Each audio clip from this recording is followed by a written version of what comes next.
May I have your attention, please? नमस्कार, स्वागत है आपका। आज हम पढ़ेंगे मेटल एंड नॉन मेटल के बारे में। ठीक है, मेटल एंड नॉन मेटल यानी कि धातु व अधातु। ठीक है, धातु और अधातु का अपन 3 पार्ट में इसका अध्ययन करेंगे। ठीक है, अब वो कौन कौन से पार्ट रहेंगे? देखो, सबसे पहले पार्ट रहेगा अपन के फिजिकल प्रॉपर्टी का। ठीक है, यानी कि भौतिक गुणधर्म मेटल और नॉन मेटल दोनों का। ठीक है, उसके बाद में अपन सेकंड पॉइंट लेंगे केमिकल प्रॉपर्टीज ऑफ मेटल, यानी कि धातुओं के रासायनिक गुणधर्म। और उसके अंदर अपन पढ़ेंगे metal are present in air, कहने का मतलब वायु के साथ। Then metal react with water, यानी कि धातु की जल से क्रिया। मेटल रिएक्ट विद एसिड, यानी कि धातु की अम्ल से क्रिया। ठीक है, उसके बाद में थर्ड पॉइंट पढ़ेंगे अपन रिएक्टिविटी सीरीज। ठीक है, यानी कि सक्रियता श्रेणी। और उसके बाद में फोर्थ पॉइंट रहेगा अपन के metal and non metal with react, यानी कि धातु या अधातु की क्रियाएं।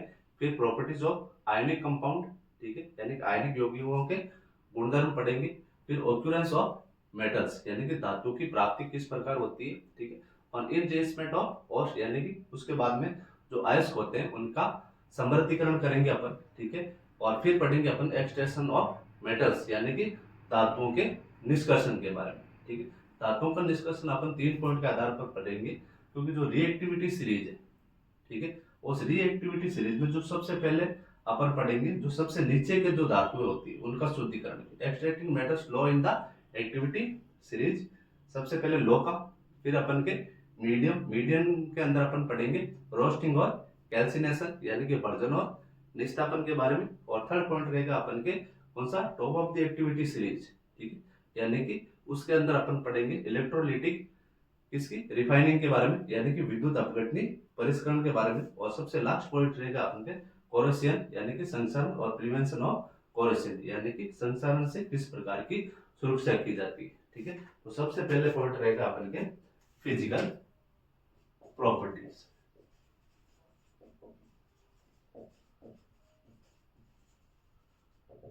फिजिकल प्रॉपर्टीज, ठीक है, इसमें मेटल एंड नॉन मेटल के बारे में। ठीक है, तो मेटल क्या रहता है अपन के, कि मेटल की हमेशा क्या होती है, धात्विक चमक होती है। क्या होती है, धात्विक चमक पाई जाती है। जबकि ये क्या होता है अपन के, इनकी जो प्रकृति है वो किस प्रकार की होती है, भंगुर होती है। क्या होती है, इसकी प्रकृति भंगुर होती है। ठीक है, इसके बाद में धातुएं सामान्यतः क्या होती है, कठोर होती है। क्या होती है, कठोर होती है। ठीक है, तो जबकि ये भी क्या होती है, कठोर ही होती है। ठीक, नेक्स्ट है अपन के धातु के अंदर एगाध वर्धनीयता। एगाध वर्धनीयता गुण पाया जाता है। एगाध वर्धनीयता किसे बोला जाता है, जब धातु का अपन पीटा जाएगा तो इसमें परिवर्तित हो जाती है, एक चद्दर के रूप में परिवर्तित हो जाती है। ठीक है, जबकि आपको पता है नॉन मेटल को अपन यदि पीटेंगे तो वो क्या हो जाएगा, बिखर जाएगा। ठीक है, एक होता है अपन के इसके अंदर तन्यता का गुण पाया जाता है। इसका तन्यता का गुण, तन्यता का मतलब होता है धातु को खींचने पर किसमें परिवर्तित हो जाती है, तार में परिवर्तित हो जाती है। ठीक है, एक होता है अपन के ये हमेशा विद्युत व उष्मा की क्या होती है, सुचालक होती है। ठीक है, और जबकि ये क्या रहेगी अपन के, कुचालक रहेगी। मतलब जब किसी धातु के एक सिरे पर अपन विद्युत धारा प्रवाहित करेंगे तो दूसरे सिरे पे भी जाएगी। एक सिरे पे यदि अपन उष्मा देंगे तो दूसरे सिरे पे उष्मा का क्या होगा, धीरे धीरे प्रवाह होगा। ठीक है, नेक्स्ट है अपन के कि जो अपन के धातुएं होती है, ठीक है, उनका गलनांक व क्वथनांक हमेशा क्या रहता है, उच्च ही रहेगा। ठीक है, क्योंकि आपको पता है इनको पिघालने के लिए क्या होता है, उच्च ताप की जरूरत पड़ेगी। ठीक है, और एक होता है अपन के इनके अंदर धान्विक ध्वनिक का गुण पाया जाता है। किसका, ध्वनिक का गुण।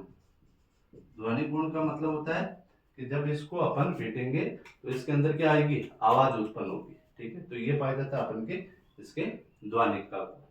ठीक है, अब देखो कई बार पूछा जाता है अपन के अपवाद के बारे में कि भाई मेटल और नॉन मेटल का अपवाद क्या है। ठीक है, तो और यदि धातुओं के उदाहरण पूछ लिया जाए तो सीधी सिंपल सी बात क्या है, जो गैस है वो तो नॉन मेटल है।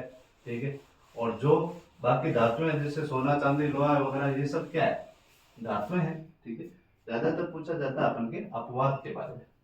ठीक है, अपवाद क्या है। ठीक है, जैसे अपन के मरकरी धातु है, ठीक है, वो हमेशा कमरे के ताप पर क्या पाई जाती है, द्रव अवस्था में। ठीक है, तो जो मरकरी है, ठीक है, धातु कमरे के ताप पर किस अवस्था में पाई जाती है, द्रव अवस्था में पाई जाती है। ठीक है, एक है हमेशा धातु का गलनांक हमेशा क्या होता है, अधिक होता है, जबकि गैलियम में सीजियम, गैलियम व सीजियम, ठीक है, इनका गलनांक क्या होता है, बहुत कम होता है। ठीक है, गलनांक कम होता है। ठीक है, इनको अपन जब हथेली पे रखा जाए, ठीक है, हथेली पे रखने पे भी ये क्या होती है अपन की, पिघलने लग जाती है,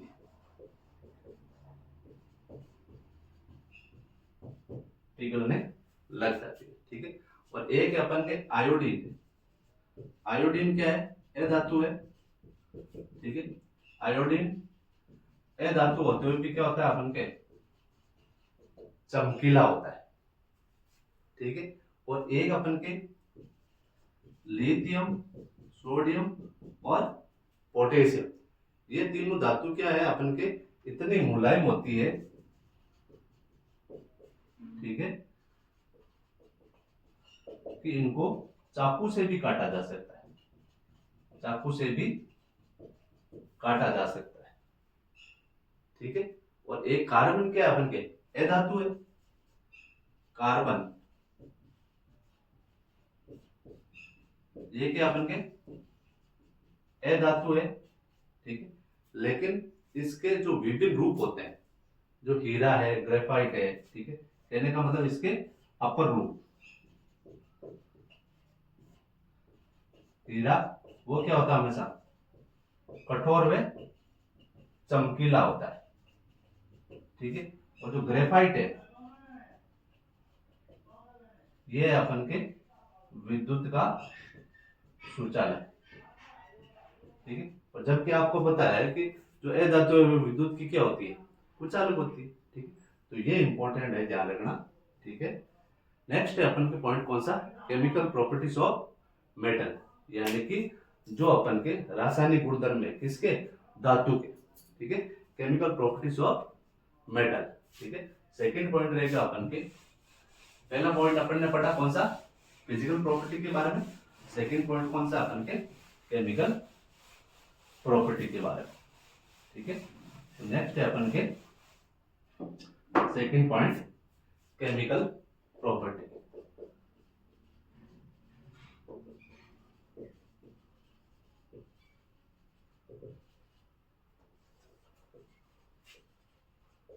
मेटल। ठीक है, अब मैंने आपको बताया था इसको अपन 3 पॉइंट पढ़ेंगे। एक तो इसका metal are burnt in air, यानी कि पहला पॉइंट कौन सा रहेगा अपन के, धातुओं का दहन किसके साथ, ऑक्सीजन या वायु। ठीक है, तो सबसे पहले अपन के इसका फर्स्ट पॉइंट क्या रहेगा अपन के, वायु के साथ दहन। ठीक है, तो metal are burnt in air, metal are burnt in air. ठीक है, तो अब सीधी सिंपल सी बात है कि जब धातु ऑक्सीजन से क्रिया करेगी तो किसका निर्माण होगा, धातु ऑक्साइड का निर्माण होगा। तो अपन ने ले ली धातु प्लस ऑक्सीजन, इसका निर्माण करना अपन को धातु ऑक्साइड का। बिल्कुल सिंपल है, कोई भी धातु है जब ऑक्सीजन से क्रिया करेगी तो किसका निर्माण होगा अपन के, धातु ऑक्साइड का। तो जैसे मैंने ले लिया कॉपर, ये ले लिया ऑक्सीजन का अणु, तो किसका निर्माण हो गया अपन के, कॉपर ऑक्साइड का। ठीक है, ये ले लिया मैंने एल्यूमिनियम और ये मैंने ले लिया ऑक्सीजन, ठीक है। और किसका निर्माण हो गया अपन के, एल्यूमिनियम ऑक्साइड, ठीक है। तो इसको संतुलित करने के लिए एल्यूमिनियम के 2 अणु और ऑक्सीजन के 3, 2Al2O3, 4 अणु कर दिया इधर, ठीक है। तो ये हो गया अपन के 4Al + 3O2 यानी कि 2Al2O3, ठीक है। कई बार पूछ लिया जाता है एम्फोटेरिक ऑक्साइड, ठीक है। एम्फोटेरिक ऑक्साइड क्या चीज होती है, यानी कि उभयधर्मी ऑक्साइड, इंपॉर्टेंट है, ध्यान रखना। कौन सा है अपन के, एम्फनोटेरिक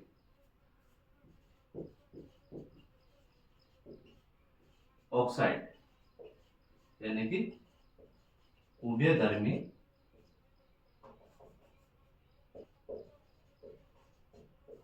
ऑक्साइड। अब उभयधर्मी ऑक्साइड किसे कहा जाता है, ठीक है, कि ऐसे धातु ऑक्साइड जो अम्ल व क्षार दोनों से क्रिया करके किसका निर्माण करते हैं अपन के, लवण व जल का निर्माण। तो ऐसे ऑक्साइड, ऐसे धातु ऑक्साइड जो अम्ल व क्षार से क्रिया करके किसका निर्माण करते हैं अपन के, लवण व जल का, ठीक है। धातु ऑक्साइड प्लस अम्ल या क्षार, तो निर्माण होगा अपन के लवण प्लस जल का, ठीक है। तो धातु ऑक्साइड के रूप में अपन लेते हैं एल्यूमिनियम ऑक्साइड, ठीक है। क्या लेना है अपन को, अम्ल ले लिया, तो किसका निर्माण करना है अपन को, लवण का निर्माण करना है। तो ये हो गया अपन के प्लस, एक हो गया अपन के जल H2O, ठीक है। तो इसको संतुलित 3H2O, 3H2O, ठीक है। एक और उदाहरण लेते हैं अपन के, यही जैसे Al2O3 की किससे क्रिया कराएं अपन के, क्षार से, यानी कि अपन किससे क्रिया करवाते हैं, सोडियम हाइड्रोक्साइड से, NaOH, तो भी क्या बनेगा अपन के, लवणी बनेगा, सोडियम एल्यूमिनेट, ठीक है। और प्लस किसका निर्माण होगा अपन के, जल का निर्माण होगा, ठीक है। तो ये हो गया अपन के 2NaOH, ठीक है। तो ये हो गया अपन के धातु ऑक्साइड प्लस अम्ल या क्षार, लवण और जल, ठीक है। अब क्या होता है कि कई बार क्या होता है, कुछ जो ऑक्साइड होते हैं, ठीक है, वो जल में घुलकर क्या हमेशा प्रदान करते हैं, क्षार प्रदान करते हैं, ठीक है। तो वो कौन से हैं,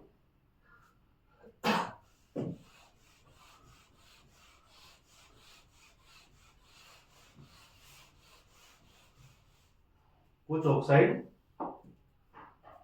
जल में घुलकर क्षार प्रदान करते हैं, ये भी इंपॉर्टेंट है। कुछ ऑक्साइड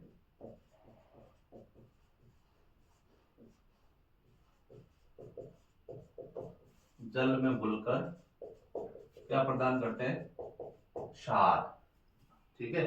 तो कैसे, जैसे अपन के Na2O ऑक्साइड है, ठीक है, किस में घुलेंगे अपन के, जल के अंदर, ठीक है। तो किसका निर्माण हो जाएगा अपन के, NaOH, सोडियम हाइड्रोक्साइड क्या है, क्षार, ठीक है। एक और उदाहरण ले लो, जैसे अपन के K2O, ठीक है, K2O, इसको जब अपन जल के अंदर मिलाएंगे तो किसका निर्माण हो जाएगा अपन के, 2KOH का, ठीक है। यानी कि ऑक्साइड जल में घुलकर किसका निर्माण करते हैं अपन के, क्षार का निर्माण करते हैं, ठीक है। अब एक चीज आती है अपन के एनोडीकरण, क्या चीज होती है, ठीक है, एनोडीकरण, ठीक है। एनोडीकरण के बारे में पूछ लिया जाता है कि एनोडीकरण है क्या चीज, ठीक है। तो इसमें क्या है, जो एल्यूमिनियम है, एल्यूमिनियम धातु को एनोड बनाकर, एल्यूमिनियम धातु को एनोड बनाकर H2SO4 के साथ विद्युत अपघटन कराया जाता है, इसके साथ में H2SO4 के साथ में विद्युत अपघटन कराया जाता है। तो जो एनोड पर उत्सर्जित ऑक्सीजन गैस है, एनोड पर उत्सर्जित ऑक्सीजन गैस एल्यूमिनियम के साथ क्रिया करके किसका निर्माण करता है अपन के, ऑक्साइड की एक मोटी परत का निर्माण करता है, उसे क्या बोला जाता है अपन के एनोडीकरण। ठीक है, आप लिखना चाहो तो लिख सकते हो एनोडीकरण के बारे में। एल एल्यूमिनियम, ठीक है, इसको एनोड बनाकर H2SO4 के साथ विद्युत अपघटन कराया जाता है, विद्युत अपघटन कराया जाता है, तो एनोड पर उत्सर्जित ऑक्सीजन गैस एल्यूमिनियम के साथ क्रिया करके ऑक्साइड की एक मोटी परत का निर्माण करते हैं। वो चीज क्या कहलाती है अपन के एनोडीकरण कहलाती है। ठीक है, ये हो गया अपन के एनोडीकरण। अब नेक्स्ट पॉइंट है अपन के मेटल रिएक्ट विद वाटर। ठीक है, धातुओं की किसके साथ क्रिया करवानी है अपन को? जल के साथ। ठीक है, तो अपन के सेकंड पॉइंट रहेगा अपन के मेटल रिएक्ट विद वाटर।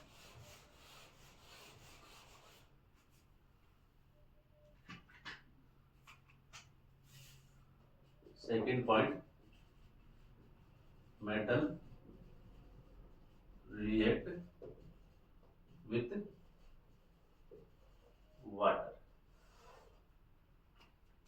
तो इसका सूत्र क्या रहेगा अपन के? धातु प्लस जल, धातु प्लस जल, इसका निर्माण करेंगे अपन के धातु ऑक्साइड का निर्माण। धातु प्लस जल किसका निर्माण करेंगे अपन के? धातु ऑक्साइड का। और एक किसका निर्माण करेंगे अपन के? साथ में हाइड्रोजन का निष्कासन करेंगे। ठीक है, और जो ये धातु ऑक्साइड है, ठीक है, जो ये धातु ऑक्साइड है, ठीक है, किससे क्रिया करेंगे अपन के? और यदि जल से क्रिया करें, ठीक है, तो सीधी सिंपल सी बात है, क्या बन जाएगा अपन के? धातु हाइड्रोक्साइड, धातु हाइड्रोक्साइड। ठीक है, तो जैसे अपन उदाहरण लेते हैं, ये पोटेशियम ले लिया अपन ने, किसके साथ क्रिया करवानी अपन के? जल के साथ। ये ले लिया जल, क्या बनाना अपन को? पोटेशियम हाइड्रोक्साइड, सॉरी 2KOH, हाँ, पोटेशियम हाइड्रोक्साइड प्लस H2। और इसके साथ में ध्यान रखना, उष्मीय ऊर्जा का निष्कासन होता है। किसका उत्सर्जन होता है अपन के? उष्मीय ऊर्जा का। ठीक है, एक ले लिया अपन के जैसे सोडियम, सोडियम की अपन ने करा दी किसके साथ में क्रिया? जल के साथ में क्रिया। ठीक है, तो किसका निर्माण हो जाएगा अपन के?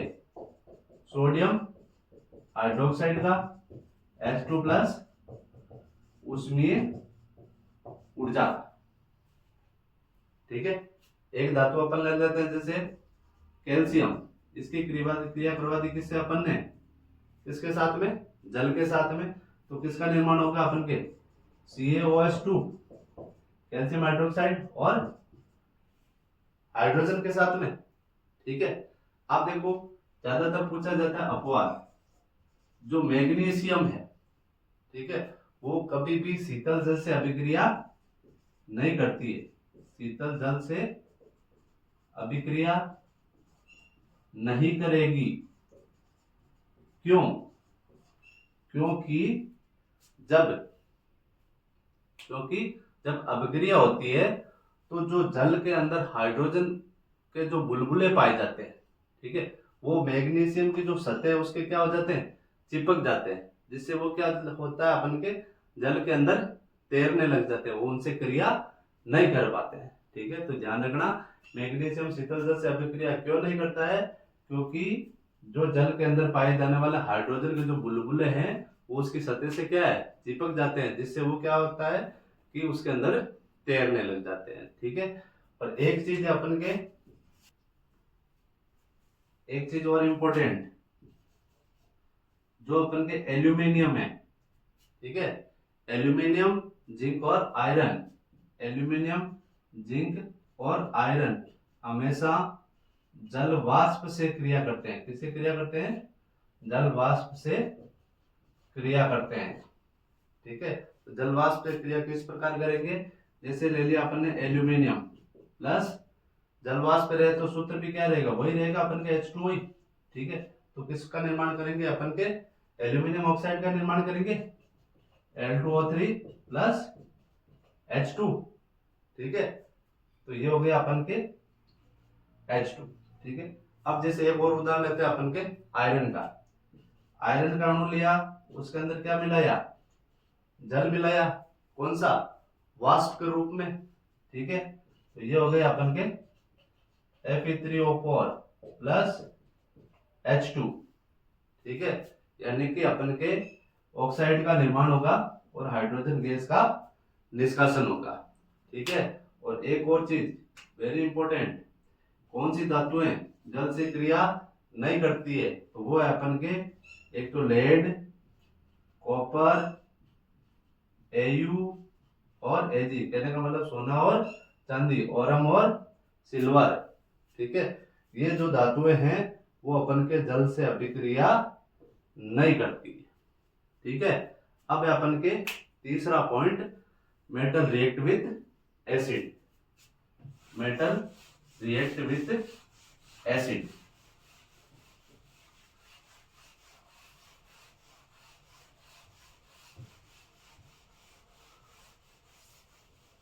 ये वाटर के साथ रिएक्ट हो गया। अब है अपन के मेटल रिएक्ट विथ एसिड।